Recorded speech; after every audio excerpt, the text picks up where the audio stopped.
إن الحمد لله نحمده ونستعينه ونستغفره ونعوذ بالله من شرور أنفسنا ومن سيئات أعمالنا من يهده الله فلا مضل له ومن يضلل فلا هادي له وأشهد أن لا إله إلا الله وحده لا شريك له وأشهد أن محمدا عبده ورسوله يا أيها الذين آمنوا اتقوا الله حق تقاته ولا تموتن إلا وأنتم مسلمون يا أيها الناس اعبدوا ربكم الذي خلقكم يا أيها الناس اعبدوا ربكم الذي خلقكم من نفس واحدة وخلق منها زوجها يا أيها الناس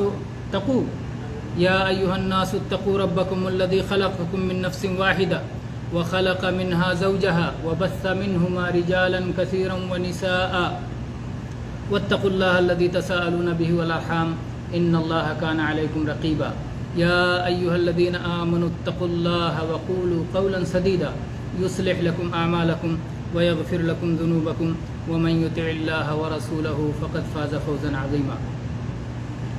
میرے گرامی قدر، قابل احترام بھائیوں، عزیزوں، دوستوں، ذوالحجہ کا مہینہ جلد ہی ختم ہو جانے والا ہے.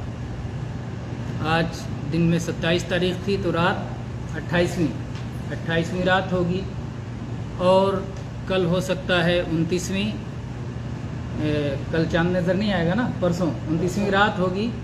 تو یا تو مہینہ 29 کا ہوتا ہے عربی کا یا پھر 30 کا. اس اعتبار سے جلد ہی یہ مہینہ ختم ہو جائے گا اور ہجری سال بھی مکمل ہو جائے گا اور سارے کیلنڈر تبدیل کر دیے جائیں گے، دیواروں سے ہٹا دیے جائیں گے، ٹیبل سے ہٹا دیے جائیں گے. ایک کیلنڈر ختم اور ان کی جگہ پر نیا کیلنڈر لگا دیا جائے گا. تو یہ ہجری سال، نیا سال آئے گا. نیا سال آنے پر ہم لوگ اور بہت سارے لوگ آج کل سوشل میڈیا کی برکت سے بہت ساری حرکتیں ایجاد کر لی جاتی ہیں سال کے اختتام پر اور سال کی ابتدا میں. مجھ سے زیادہ آپ سب جانتے ہوں گے، تو کیوں ایسا نہ ہو کہ آپ ہی لوگوں سے پوچھا جائے کہ کیا کیا کرتے ہیں لوگ اور کیا کرنا چاہیے اور کیا نہیں کرنا چاہیے. کیا کیا کرتے ہیں؟ مثال کے طور پر بہت سارے لوگ سال ختم ہو رہا ہے، اس سال میں جو بھی مجھ سے غلطیاں ہوئی ہیں مجھے معاف کرنا تاکہ اگلا سال ہمارا اچھے سے گزرے. اس طرح کے میسج بھیجتے ہیں، معافی کے میسج، معافی تلافی کے. کچھ لوگ جو ہے اگلے سال کی مبارکبادی کے میسج بھیجتے ہیں کہ نیا سال آ رہا ہے، نیا سال مبارک ہو. کچھ لوگ نئے سال کی مخصوص دعائیں بھیجتے ہیں کہ یہ دعا پڑھی جائے.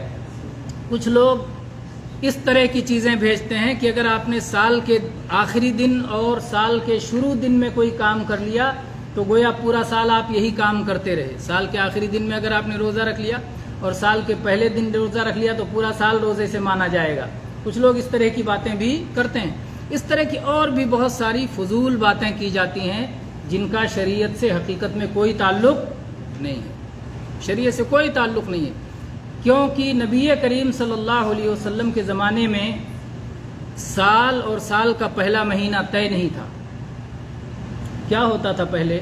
یہ سب آپ جانتے ہیں، اس سے پہلے بات ہو چکی ہے اور انشاءاللہ آپ لوگ علم رکھتے ہیں کہ کیسے سن جوڑا جاتا تھا. نبی کریم صلی اللہ علیہ وسلم کے زمانے میں، آپ کی پیدائش کے وقت اور آپ کی زندگی میں، اور ایسے ہی ابو بکر صدیق رضی اللہ عنہ کے زمانے میں، عمر فاروق رضی اللہ عنہ کے ابتدائی زمانے میں، سال جوڑنے کا طریقہ یہ ہوتا تھا کہ کسی مشہور واقعے کو لے کر کے اس سے لوگ سال جوڑ لیا کرتے تھے.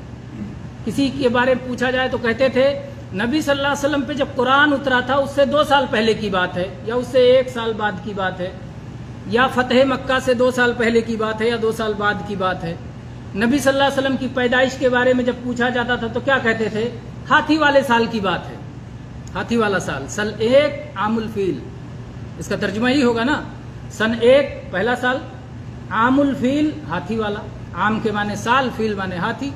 تو جس سال ہاتھی کا واقعہ ہوا تھا، یعنی ابرہہ اپنے ہاتھی کے لشکر کو لے کر کے کعبہ پہ حملہ آور ہوا تھا اور اللہ تعالیٰ نے اس کے سارے لشکر کو تباہ کر دیا تھا اور کعبہ کی اللہ تعالیٰ نے حفاظت فرمائی تھی.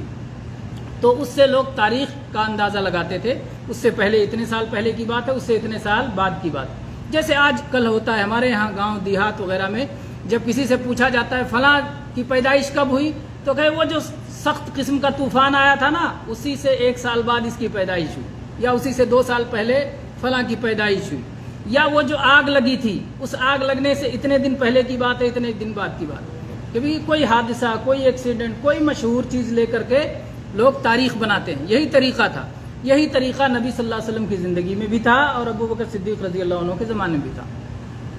تو وہاں یہ کوئی تھا ہی نہیں کہ ہمارا سال یہ ہے، اسلامی سال یہ ہے، جو آج لوگ سمجھتے ہیں کہ اسلامی سال کی ابتدا یہ ہے اور انتہا یہ ہے، تو ایسی کوئی چیز نبی صلی اللہ علیہ وسلم کے زمانے میں نہیں تھی، اور دین نبی صلی اللہ علیہ وسلم کی زندگی میں مکمل ہو گیا تھا، اس لیے اب اس میں کوئی اضافہ نہیں کیا جا سکتا ہے۔ ہاں بعض چیزوں میں اللہ تعالیٰ نے وسعت دی ہے، اور عمر رضی اللہ عنہ نے بہت ساری چیزوں کا آغاز کیا۔ اولیات عمر بہت معروف ہے، عمر رضی اللہ عنہ نے جن چیزوں کو سب سے پہلے کیا ہے اس میں سے ہجری سال کی ابتدا بھی ہے۔ عمر رضی اللہ عنہ کے پاس آپ نے آفیسیں بنائیں، عمر رضی اللہ عنہ نے آفیسیں بنائیں، رجسٹر بنائے، تفصیلات لکھیں، فوج متعین کیا، تو حساب و کتاب، کاغذات، ساری چیزیں رکھی جاتی تھیں۔ تو آپ کے سامنے ایک کاغذ لایا گیا جس میں آخر میں لکھا ہوا تھا شعبان، دوسرا کاغذ لایا گیا حساب کتاب کا، اس میں بھی لکھا ہوا تھا شعبان۔ آپ نے پوچھا یہ شعبان کس سال کا؟ اس سال کا شعبان ہے، پچھلے سال کا ہے، اس سے پہلے والے سال کا ہے، کتنے سال پہلے کا شعبان ہے، کیسے پتہ چلے؟ تو پھر یہ ہوا کہ ہمارا کوئی سن ہونا چاہیے، اس کے ساتھ میں اگر سن لکھ دیتے ہیں تو پتہ چل جائے گا کہ یہ کس سال کی بات ہے۔ اور طریقہ یہ تھا کہ صحابہ کرام اہل الحل والعقد کو جمع کرتے تھے، صحابہ کرام کو جمع کرتے تھے اور پھر اس کے بعد مشورہ کرتے تھے۔ عمر رضی اللہ عنہ نے صحابہ کرام کو جمع کیا اور کہا کہ ہمارا اپنا کوئی سال ہونا چاہیے جس سے ہماری اپنی تاریخ ہو اور معلوم ہو۔ اس وقت سال چلتا تھا، جیسے آج سال چل رہا ہے، عیسوی سال کتنا ہے؟ 2022 یہ سن عیسوی کہا جاتا ہے یا سن میلادی کہا جاتا ہے، یعنی میلاد مسیح عیسیٰ علیہ السلام کی پیدائش سے اس تاریخ کو جوڑا جاتا ہے۔ تو یہ تاریخ اس وقت بھی تھی، لیکن مسلمان چونکہ ہر ایک میں ممتاز تھے اور اپنا راستہ خود بناتے تھے، کسی کے پیچھے نہیں لگتے تھے، اس لیے انہوں نے اس مسئلے میں بھی چاہا کہ ہمارا راستہ ممتاز ہونا چاہیے، ہمیں کسی کے پیچھے نہیں لگنا ہے، بلکہ ہماری راہ الگ تھلگ ہے، ممتاز ہے، نرالا ہے۔ تو عمر رضی اللہ عنہ نے جمع کیا، اس کے بعد مشورہ ہوا، مشورے میں یہ طے پایا، کسی نے کہا کہ نبی صلی اللہ علیہ وسلم کی پیدائش سے ہم لوگ بھی تاریخ مان لیتے ہیں، تو نہیں، یہ بات نہیں مانی گئی۔ جب آدمی پیدا ہوتا ہے تو کس کو معلوم ہوتا ہے، اس لیے پرفیکٹ پیدائش بھی کبھی کبھی معلوم نہیں رہتی۔ تو پیدائش، اور پھر اس میں نقالی بھی تھی کہ ان لوگوں نے اپنے نبی کی پیدائش سے جوڑا ہے، تو ہم بھی اپنے نبی کی پیدائش سے شروع کر دیں، تو اس لحاظ سے اس کو پسند نہیں کیا گیا۔ پھر کہا گیا ٹھیک ہے نبی صلی اللہ علیہ وسلم کی وفات سے تاریخ بنا لیتے ہیں، اس بات کو بھی رد کر دیا گیا، پسند نہیں کیا گیا، کیونکہ غم یاد کرنا یہ مسلمانوں کا طریقہ نہیں ہے۔ ایک غم کو یاد کرنا، بار بار اسے یاد کرتے رہنا، اور ظاہر بات ہے اگر نبی صلی اللہ علیہ وسلم کی وفات سے غم لکھا گیا ہوتا تو جب بھی کیلنڈر دیکھتے، جب بھی تاریخ دیکھتے تو نبی صلی اللہ علیہ وسلم کی وفات یاد آتی، جو کہ ایک مسلمان کے لیے سب سے زیادہ تکلیف دہ واقعہ ہے۔ بڑی سے بڑی تکلیف آ جائے اور مسلمان نبی صلی اللہ علیہ وسلم کی وفات کو یاد کر لے تو اس کی تکلیف ہلکی ہو جاتی ہے، کہ نبی صلی اللہ علیہ وسلم کی وفات کے مقابلے میں اس تکلیف کا کیا حیثیت ہے، کوئی حیثیت نہیں ہے۔ تو اس لیے اس کو بھی پسند نہیں کیا گیا کہ بار بار غم کو دہرایا جائے۔ کسی نے فتح مکہ کی بات کی، کسی نے اور بھی باتیں کہیں، آخر میں یہ طے ہوا کہ ہجرت سے تاریخ شروع کی جائے۔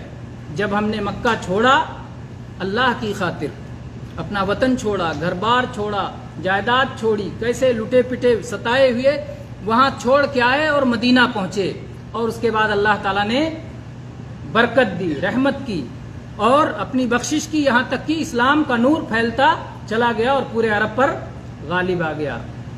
ہجرت کو پسند کیا صحابہ کرام نے کہ ہمارا سن ہجری ہونا چاہیے، ہجرت کی تاریخ سے سن شمار کیا جائے، تو سن ہجری طے پایا۔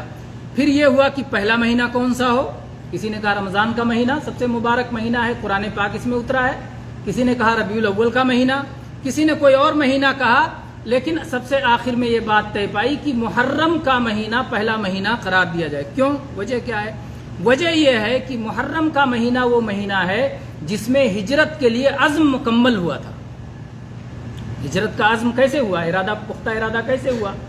نبی کریم صلی اللہ علیہ وسلم سے کچھ انصار نے حج کے دنوں میں بیعت کی، بیعت عقبہ اولا، پہلی بار بیعت کی، مسلمان ہوئے اور وہ گئے مدینہ میں، اور 1 سال کے اندر بہت سارے لوگ مسلمان ہو گئے، دوبارہ وہ پھر آئے. اس کو بیعت کو کہتے ہیں بیعت عقبہ ثانیہ، دوسری بیعت ہوئی. جب دوسری بیعت ہوئی عقبہ، یہ جانتے ہیں جمرہ عقبہ اولا کہا جاتا ہے نا، جہاں کنکریاں پھینکی جاتی ہیں،